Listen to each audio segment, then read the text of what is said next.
Chapter 3 presentation presented by Palmer Beus. On the agenda for this presentation, we have approaching audiences, being a good listener, decoding, and evolving patterns. Approaching audiences. Studying communication shows us how people interact with media. After reading the approaching audience's story, it has helped me realize that people don't just receive news or content, they interact with it and interpret it in their own way. Studying communication can help us understand these human responses. Relationship with media is always changing. Over time, audiences have gone from being seen as passive to active, and now concerns about misinformation and big tech has shifted the focus again. This shows that people use media and are always evolving, no matter what the social media is. Everyone is part of an audience, whether it's just them or it is a lot of people. Audiences aren't just big groups. Even a single person reading, watching, or listening counts. This reminds us that every interaction with media matters, no matter if the interaction is with social media or just any kind of media. Whether it's just you or lots of people, it is an interaction with media. And this picture that I put is different kinds of medias, and you can react with them in groups or singularly. Be a good listener. Baker's book shows that good communication skills will never go out of style. Her rules in her book for conversations, like listening and being clear, are used still today, even though you might not think so. Good communication helps people connect across time and situations.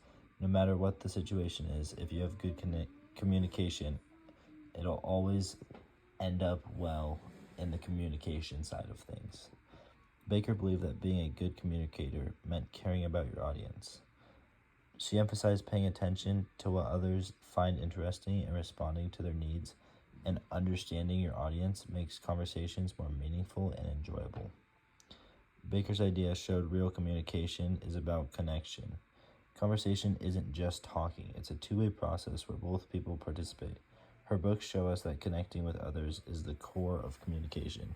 For example, the book on this slide, The Art of Conversation.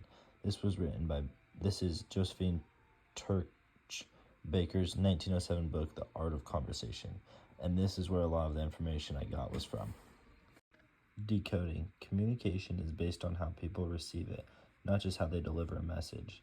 Stuart Hall explains that messages are encoded with meaning, but audiences decode them in different ways. How people interpret a message depends on their experiences. For example, this picture, some people see white and gold, some people see blue and black. It just depends on what their brain knows and what their brain thinks, and that tends for people to have different decodings of the same message. Like I said, the viral photo of the dress shows that people see the same thing differently. Some viewers see the dress as blue and black, while others see it as white and gold.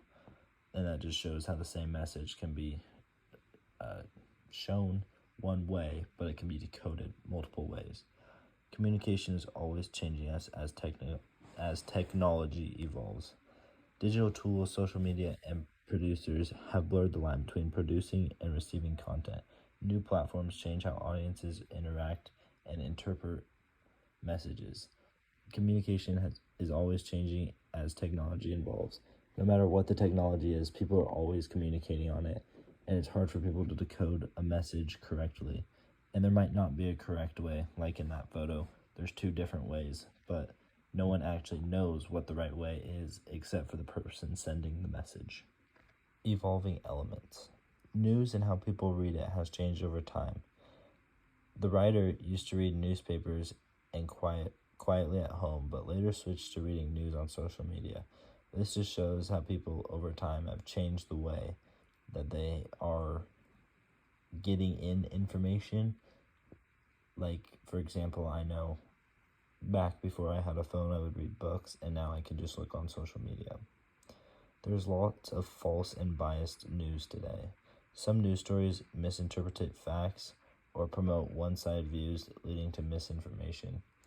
Even like respected medias or news channels, they always have a one side. No one is actually no-sided. Everyone has their own biased opinion.